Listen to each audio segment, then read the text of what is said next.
I've gone from being vegan to eating meat quite a lot. Now I'm eating steak at Mar-a-Lago.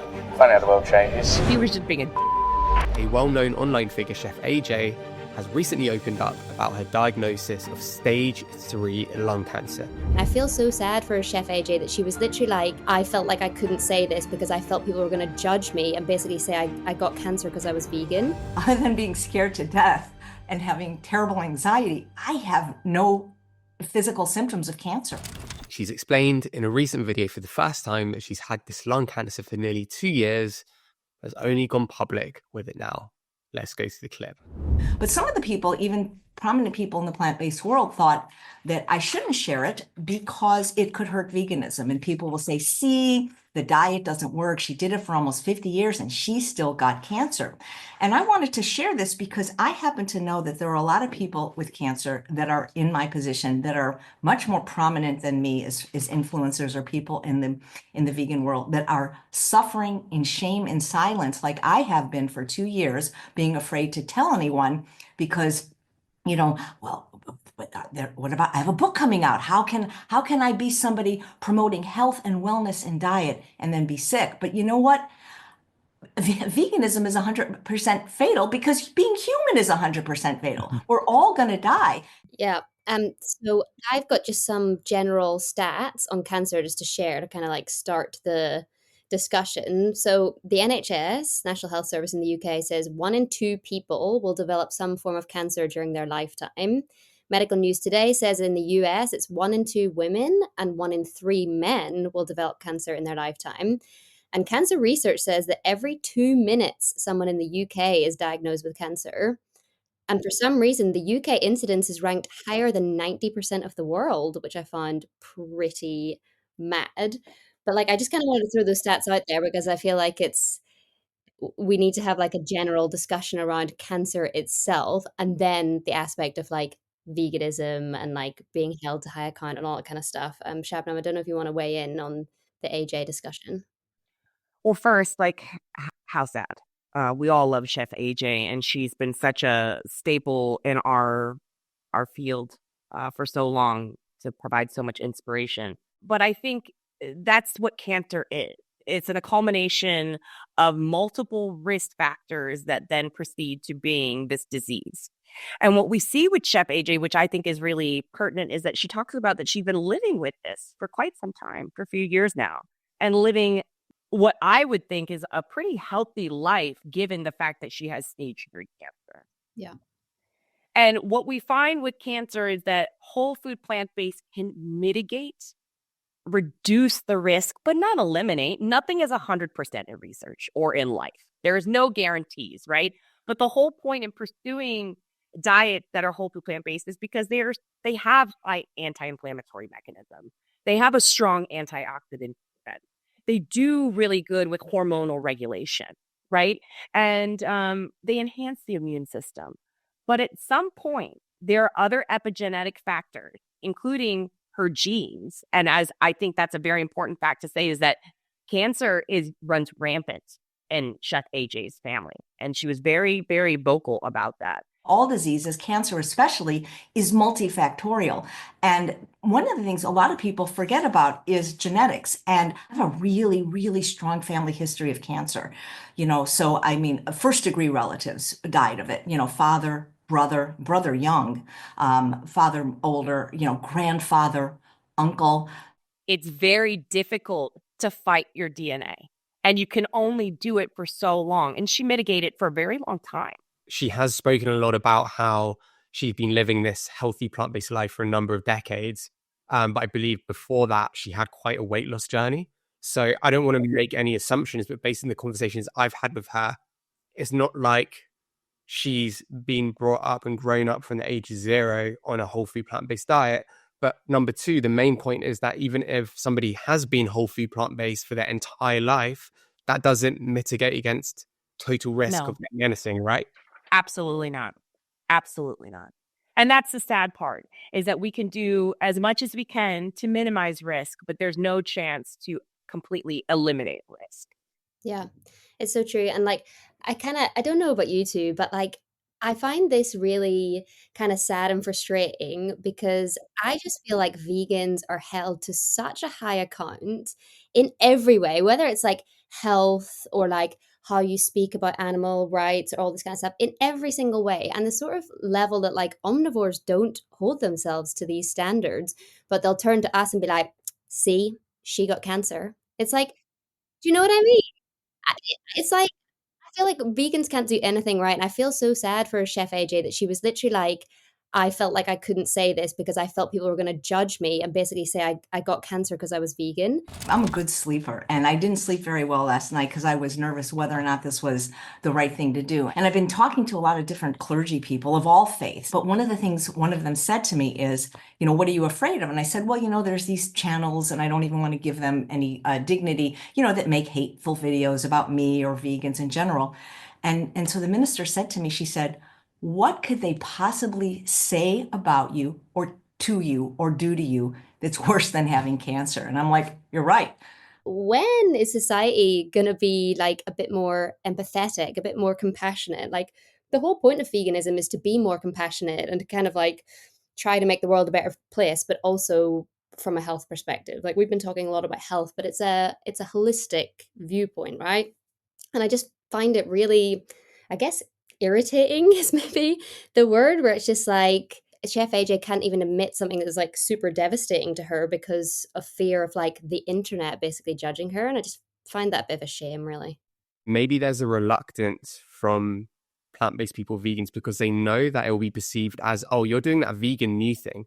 But actually, if people knew that vegan and plant-based living isn't a new thing, it's something that cultures have been doing for centuries, right? So why is she feeling like, oh, I'm scared to share this with the world because maybe it'll be bad for the vegan movement? Like, there shouldn't be that perception. There shouldn't be that feeling. Yeah, I feel like it's a perception thing, isn't it? Vegans get a lot of a sort of a bad rap, don't they? Where it's like, oh, you think you're so good, or you think you're like better than everyone. And that's not even it. Like, we're just trying to do better for the world, for animals, for health. That's all it is. And I think maybe there's misconceptions around it that we have to try and dispel a bit over time, potentially.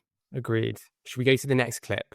And I feel like that my healthy diet and lifestyle then and now, it has kept me to the point where, I mean, right now I have, other than being scared to death and having terrible anxiety, I have no physical symptoms of cancer whatsoever, or even pulmonary symptoms.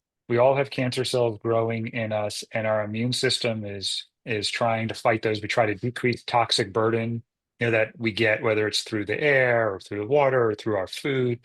And we just do the best we can to try and keep the balance towards that cancer growing or spreading as slow as possible so that we get to live to a ripe old age. The diet and the lifestyle are very important to do, regardless of whether you're diagnosed with something or not, because you give yourself the best chance to fight these issues. And then if you do get diagnosed, you give your best chance to thrive and live as long as possible with whatever those diagnoses are.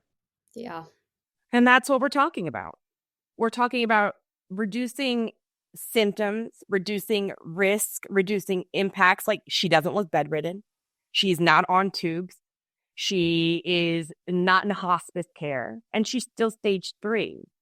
And so I think quality of life is a huge play here in terms of what we're talking about with veganism. Yes, we want quantity of life as well. We want to add years, but the quality of life is so important. And that's all I tried to say in terms of comparison. When I see people eating a diet heavy saturated in fat, animal products that are currently stage 3 or 4 lung cancer, they're in a completely different debilitative state.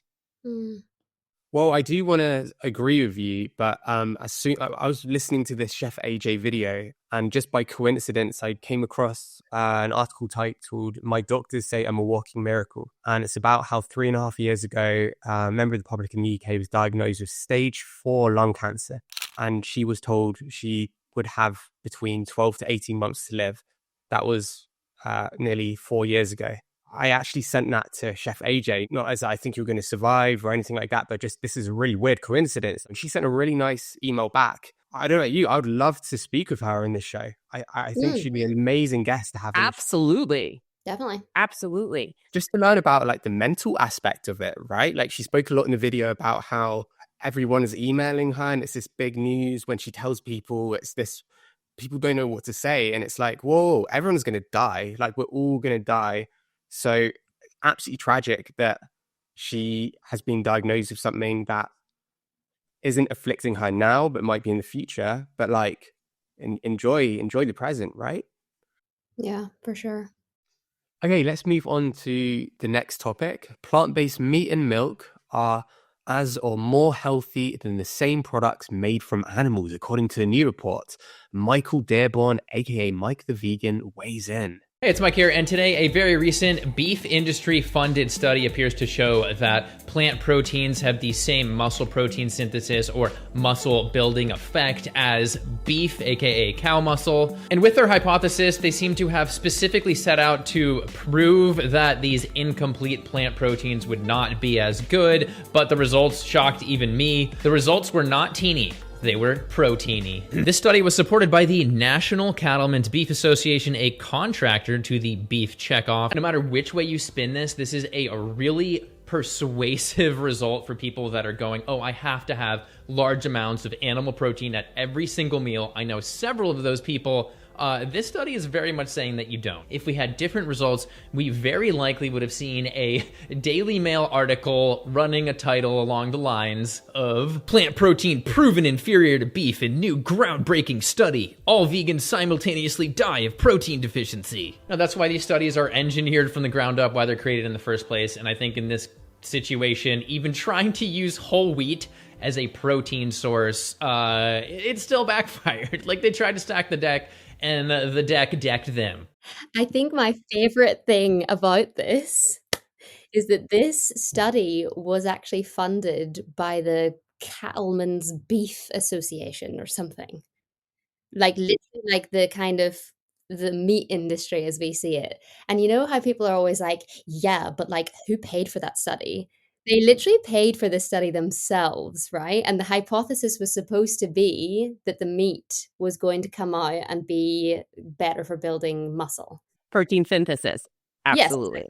And so what actually happened is the plants were the same, if not better. And it's so funny watching Mike the Vegan's video because he's just like, this is kind of embarrassing. Like, why did you publish these results? Like, that wasn't what they wanted at all. And then just supplying people with wheat bread. Like, I would never just eat wheat bread all day long to get my amino acid profile. But joke's on you. The take home is that plant-based products, even when they're trying to imitate animal-based products, are healthier, even when the means to show that is funded by somebody who's got the opposite agenda. The beef industry. It's so funny though, because it's just like, you tried to get us with that one. You even tried to just give us wheat or whatever. Like, as you were saying, Shabnam, none of us would use that on its own and be like, cool, I'm just going to have some little like wheat bread here. And that's going to sort me out for my gains at the gym. And they were like, let's see what happens if we just give them that, wink. And then it's still stacked up better. Do you know what I mean? It's like, but that makes me really kind of like hopeful. Maybe the narrative is actually going to start shifting, because if people see that and it's spread wide enough, then people are going to start to be like, oh, hang on a second, maybe I should be plant-based. So I'm hoping it gains traction. I'm hoping that these kind of videos can get that out. And like, you know, obviously it's a smaller study. They did say it's quite a small study. Right. 17 people for the sample size. Exactly. But the initial kind of the results are looking good. So I'm kind of like, yeah, they're not going to promote that anywhere. Again, why did they even release the results of this study? Now, I don't actually have the answer on this, but they appear to have grant funding here, one of which is a NIH-funded grant, which is meant to be looking at middle-aged and older people and aging. They also say they were supported by a University of Texas medical grant, I believe, as well. And so the question is, did these have the stipulation that they had to release the results? I don't know. So it makes me think of how the research meetings went. Oh yeah, so we got our results in, and it appears that the plant protein did just as good. So we'll just bury this whole thing, pretend like it never happened. What's that? We have to publish it because we took grant money so that we could basically do discounted research to promote our products? The only way you're going to see that study pressed anywhere is through the vegan sphere, which is slightly disappointing, but that's what we have to remember about research in itself and where it's funded. So oftentimes when I look at research, I always look at not really the abstract first, but the methods and the results. And then I also look at who funds the research. So those three main things are huge to tell you what kind of biases are there, what's the purpose of the study, like what's really the purpose. They can say that there's a purpose, but when you look at who's funding the research, you know what the real purpose is. And so I think what we're starting to see here is that there is a lot of fundamental research that negate the points that they're trying to make, which leads to defending why we should have such a capitalistic hold on the beef and dairy industry, right? And again, this is why I go to empirical evidence over anecdotes any day. This is a great study that shows that we can still thrive, not just survive, off of a fully plant-based diet, even if it's just wheat bread. The bread.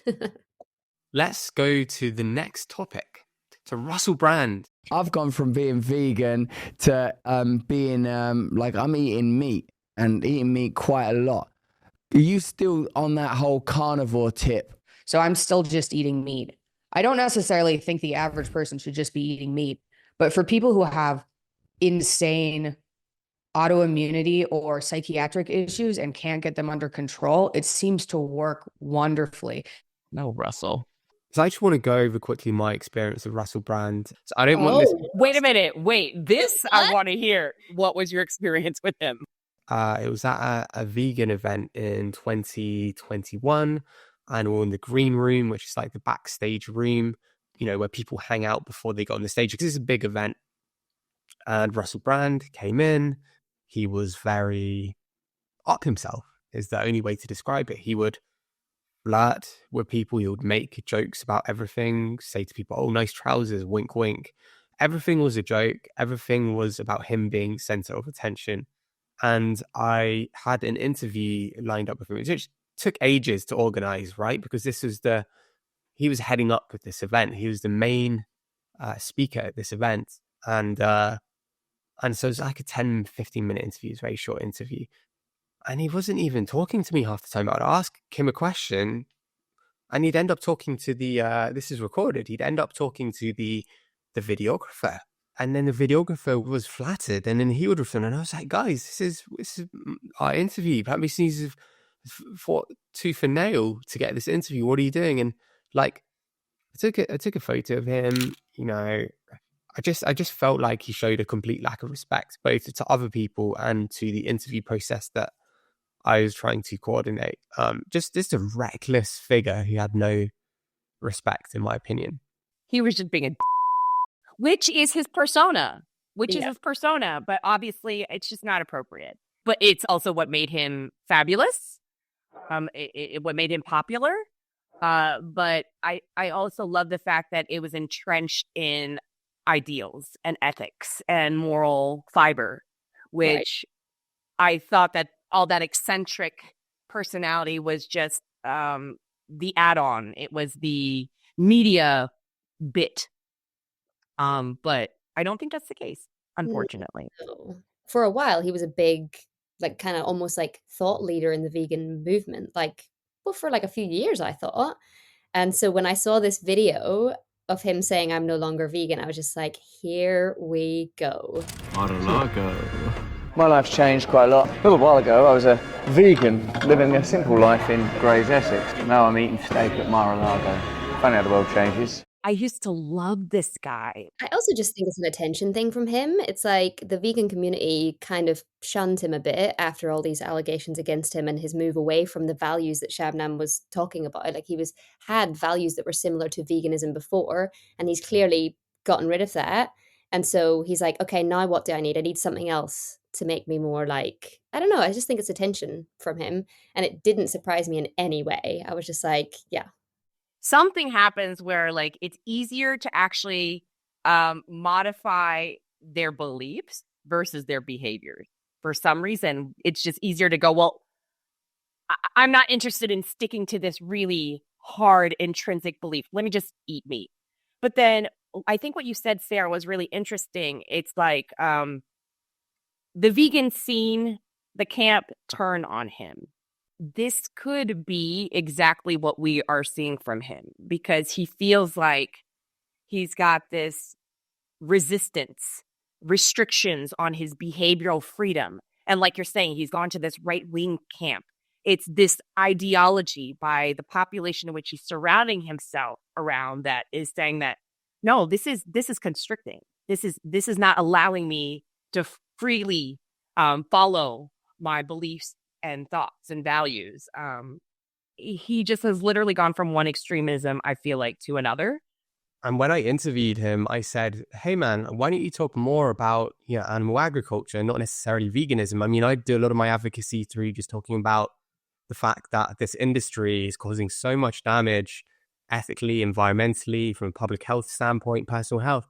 And I explained this to him. He was like, no, dude, you don't get it. Like, it's not that simple. There are other issues. I was like, I know there are other issues, but I'm pretty sure that when something is the leading cause of huge public health issues like antibiotic resistance and pandemic risk, and when it's the leading cause of things people really care about, like rainforest destruction, ocean desertification, biodiversity loss, like the list goes on and on. This should be priority number one, if not 2 or 3.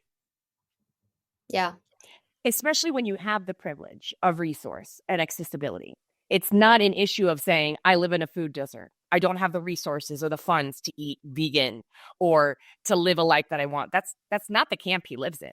No. So it just surprises me time and time again when I see people with such power, access, and influence that go to the opposite end of the spectrum, because it really does negatively impact the vegan camp. Yeah, and that's the kind of point that I wanted to bring up, is about like celebrity culture and like celebrities having such huge platforms. I mean, how many followers does Russell Brand even have? Millions, I'm sure. And for him to then flip-flop away from the movement and advocate for something that is a complete opposite, it's very frustrating. You know, we've seen it before with like Miley Cyrus, Liam Hemsworth, is that his name?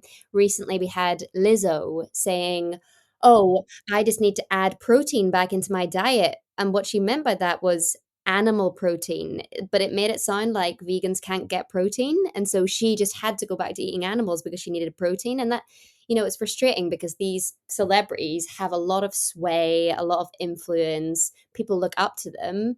And then they say outlandish statements like that, and like this Russell Brand video. He clearly had no idea about the responsibility that he held as a public figure. When he came into that green room, there were probably about 30 of us in that room, not many. He kind of just was abusive in the way that everything was a joke. Oh, nice trousers, ha ha. You're looking nice, wink, ha ha. Like, what are you doing? You've been doing this as a YouTuber, as a public figure for decades. Like, what are you doing? Like, it's not cool. It doesn't make you look nice. It doesn't help you in any way. Like, you're just being selfish. I did meet him maybe a decade or more ago back. He probably doesn't remember me. No, I was at a party and I have a friend who, you know, maybe wasn't comfortable with guys kissing him, and Russell picked up on that, and then he made it his mission to try and non-consensually kiss my friend who was a guy because he thought it was funny. And the other allegations are, of course, much more serious. So yeah, in the end here, we don't have that much information to go on. That veganism stuff's for the birds, though. Sorry, vegan people. We just have this trail of breadcrumbs that leads directly from a Joe Rogan interview to eating steak in Mar-a-Lago, in my humble opinion. When you have so much power and like kind of responsibility and like eyes on you and you're a bad person, then it makes for a very dangerous kind of cocktail, doesn't it? And that's where the internet, I feel like, really can get out of control, where like sometimes the negatives can outweigh the positives, because you have these doctors, but also celebrities and people spreading this information or disinformation. Powerful words about a celebrity that yeah, we used to admire, and we frankly don't anymore for a variety of different reasons. So let's move on to another celebrity, Ricky Gervais. He recently spoke with sports pundits in the UK about his career, and in one of the first moments, this happened. Check out this clip. These are like vegan, especially these for you. cakes. Oh, thank you. I've just had breakfast though. Oh. Can we get the real ones now? You are vegan, aren't you? Yeah. Okay. I've only been vegan for, I don't know, 2 or 3 years. But I was veggie before that, and I sort of generally phased it out over my life, I suppose. What's your reason for veggie? Well, it's always been ethical, I think. You know, I just think, and I do a lot for animal charity, so I felt sort of hypocritical if I was saving dogs but eating sheep. Yeah. You know what I mean? So, yeah. That's what you do, Roy.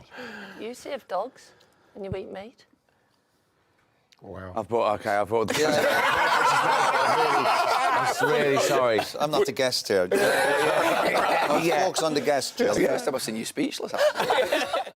I want to go to Sarah, and I want Sarah to talk about the Irish area that is Roy Keane. Yeah, that was an awkward moment for him. And like, I really wonder, and I said this to you before, Klaus, I wonder if we'll suddenly see a news headline, Roy Keane goes vegan, because that's a good point. And she hit it home. It's like, oh yeah, but you save dogs and you eat meat. I think the thing that always springs to my mind, and like I've talked about this on my own social media quite a lot, is this concept of like, can you love animals and eat meat? And in my opinion, you can love pets and eat meat. That's what people seem to be saying, right? They're like, no, but I do love animals. I love them, but I still eat meat. And I'm like, if you really love them, would you be eating their bodies for dinner? I don't know. But pets seem to have this kind of like pedestal because they're in our homes. We like get them little jumpers to wear, and like they're almost like children. And Ricky delivers it so well, I guess because he is a comedian as well. He's so just off the cuff with it. He's like, well, I didn't want to be, loving dogs and eating sheep. I think it's a really powerful point you're making there, Sarah. I completely agree. I mean, it's exactly what I was going to say. I'm sorry to say it, but we've got now a lack of people that can really communicate the message, the ethics of the message in a way that is what we just saw. It's like the way he was like, I've been phasing out. I'm thinking, am I watching The Office or something? This is hilarious. And Ricky Gervais wasn't even making it awkward. He was just like, phase it out. Yeah. Simple. And I guess it's also because like, we need all sorts of people in the vegan movement, right? We need the activists who are out there going to like slaughterhouses and all that kind of stuff. But I think maybe sometimes people see all vegans as being that type of vegan. So they get really like offended before they've even met a vegan. Do you know what I mean? They're like, oh, you're one of those vegans. You must be like really angry at me for like eating meat or whatever. And I'm kind of like, no, I mean, I grew up on a farm. I can see like the nuances of this whole movement. So I'm much less sort of, I guess, aggressive about it and trying to just do it in like a fun, here's what I'm doing way, here's some nice restaurants, here's some nice food I'm eating or whatever. But I think that people do get their backs up maybe straight away before even actually engaging in the conversation. And maybe that's where we kind of suffer as vegans potentially.